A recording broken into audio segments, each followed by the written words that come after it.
Mucio Pangeran Mohoku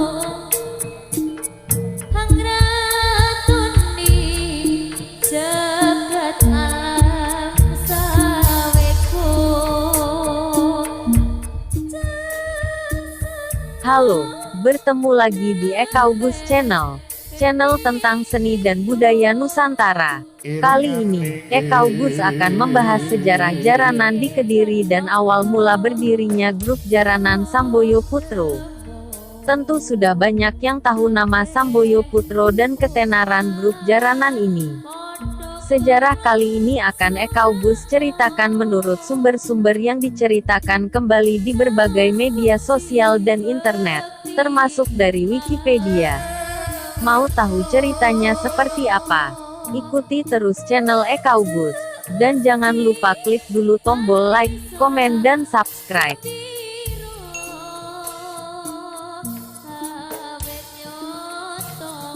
Samboyo Spirit baru jaranan Kepang Kediri.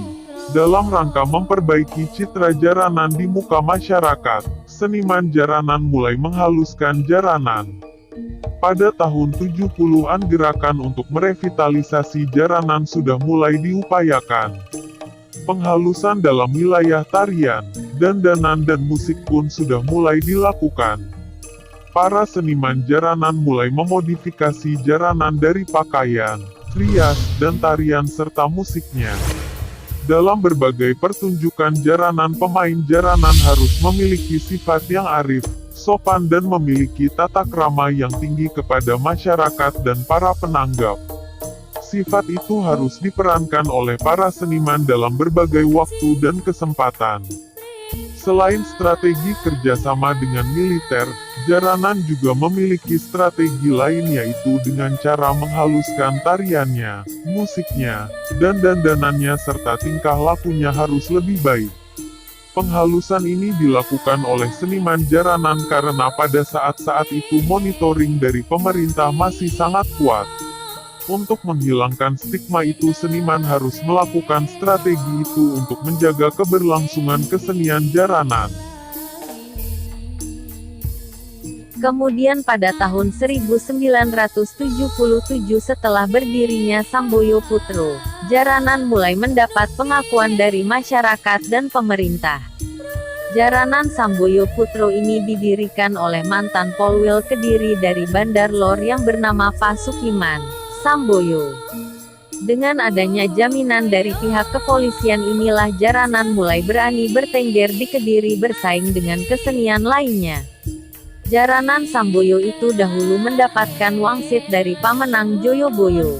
Pak Sukiman mendapatkan wahyu dari Pamenang agar mendirikan jaranan dan menguri-uri kesenian asli Kediri ini dan untuk memperbaiki citra kesenian jaranan yang dahulu dianggap jelek atau ilmu sesat di mata masyarakat.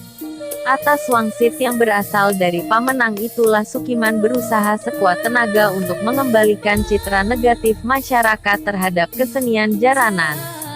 Pak Sukiman mulai berafiliasi dengan pemerintah, agamawan serta masyarakat untuk mendukung eksistensi jaranan di Kediri. Pasca tahun 1977 inilah jaranan mulai bisa dipercayai sepenuhnya oleh masyarakat Kediri sebagai kesenian yang bebas dari komunis. Dahulu sebelum ada pertunjukan jaranan, seluruh personel jaranan pasti pergi ke Pamenang terlebih dahulu. Kalau sekarang hanya dilakukan oleh para gambunya saja. Perubahan ini disebabkan lebih pada ketakutan pemain jika menjadi korban Pamenang. Pemain-pemain itu takut kalau suatu saat dia mengingkari janjinya dengan Pamenang. Pada saat berdirinya jaranan Samboyo Putro tahun 1977 itu, Pak Sukiman berusaha keras. Usaha ini lebih dimaksudkan untuk mengembalikan citra jaranan yang sudah buruk di muka masyarakat. Salah satu cara Pak Samboyo pada saat itu adalah dengan cara mengadakan dukun tiban. Inspirasi tentang dukun tiban itu dia dapatkan dari Pamenang. Pada masa kejayaan Samboyo Putro pernah memperoleh beberapa prestasi yang gemilang. beberapa tahun setelah berdirinya Samboyo, langsung mendapatkan juara satu Festival Jaranan se-Jawa Timur.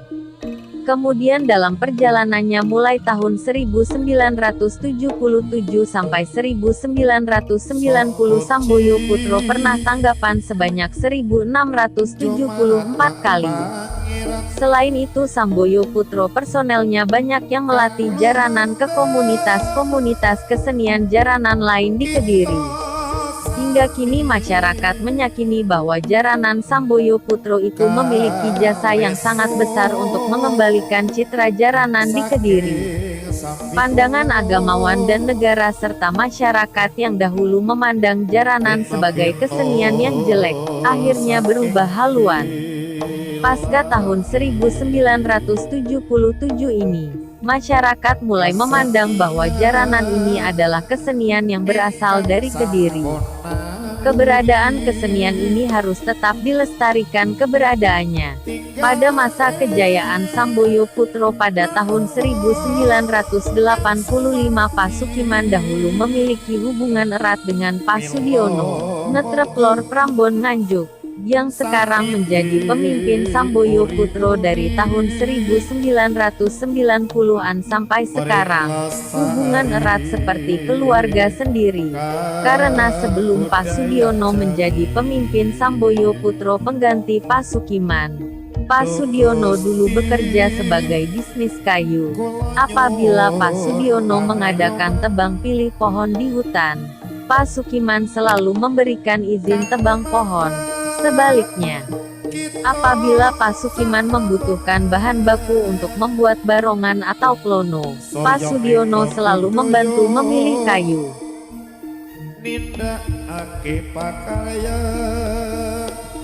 Ketika di acara pementasan Samboyo Putro, Pasukiman selalu mengundang Pasudiono supaya hadir di acara tersebut. Padahal waktu itu Pasudiono kurang berminat dengan kesenian jaranan. Kemudian di sela-sela acara, ketika pementasan berlangsung Pasukiman berkata sambil bercanda, "No, Samboyo Kim besok sing ngopeni wong Nganjuk loh." Pasudiono tidak tahu kalau yang dimaksud Pasukiman adalah dirinya sendiri. Kemudian Pasukiman mengajak Pasudiono ke petilasan Sri Aji Joyoboyo di Pamenang, oleh Kubien Kiko Kenelo. Kata Pasukiman, Pasudiono tidak mengerti apa yang dimaksud.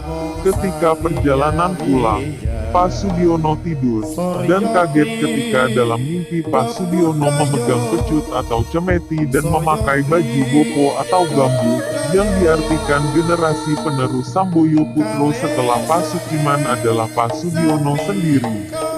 Pada tahun 1990 Pasamboyo atau Pasukiman meninggal, dan Samboyo Putro hampir bubar. Karena personel Gambu banyak yang tidak mau meneruskan, mereka memilih bubar atau mendirikan grup jaranan lain.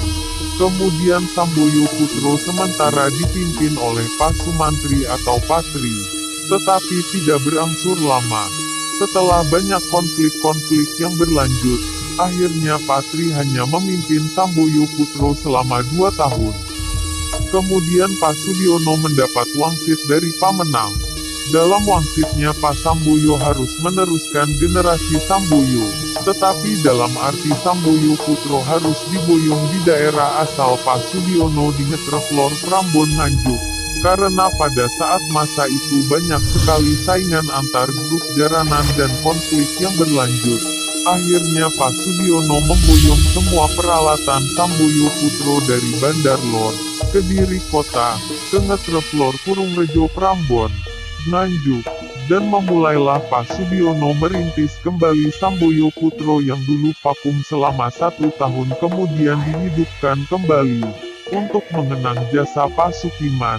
Pada barongan Samboyo Putro, barongan Samboyo Putro yang bernama Mbah Legi, Pade Sukiman, dan Pade Cokromiharjo, diberi nama Bayangkara, yang artinya keberanian melawan bebaya atau mara bahaya. Dahulu Samboyo Putro pernah mendapatkan penghargaan dari Sinuwun Hamengkubuwono ke-10 berupa kenang-kenangan berwujud logo Keraton Ngayogyakarta. Barongan Mbah Legi mendapatkan sematan langsung dari Sinuwun Hamengkubuwono ke-10 sendiri. Setelah Pasukiman pendiri Samboyo Putro meninggal pada tahun 1990, sebagian grup ini bereinkarnasi dan terpecah belah menjadi grup jaranan lain di Bandar Lor seperti Sanjoyo Putro yang dahulu didirikan oleh Pasarpan. Sebelum Samboyo berdiri, Jaranan Pakelan adalah jaranan yang sudah bisa berdiri dengan eksis di Kediri. Para pemain jaranan Pakelan itu rata-rata dahulu berasal dari LKN. Samboyo bubar pada tahun 1990-an bersamaan dengan meninggalnya Bapak Samboyo sebagai pimpinan jaranan itu. Pasca Samboyo bubar, kesenian jaranan sudah mulai merebak hampir di seluruh desa yang ada di kota Kediri memiliki jaranan masing-masing. Akan tetapi mereka juga masih berkiblat dan memiliki karakter seperti jaranan Samboyo. Oke guys, itu tadi sedikit sejarah jaranan Kediri dan awal mula berdirinya Samboyo Putro yang Ekaubus kutip dari berbagai berita dan sumber media online, termasuk Wikipedia.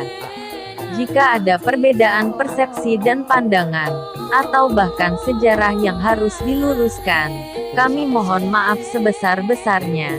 Jika ada koreksi, kami menerima dengan langsung komen di kolom komentar. Baik guys, dukung terus channel kami biar berkembang dengan cara klik like, komen dan subscribe. Sampai ketemu di video Ekaubus berikutnya. Salam budaya.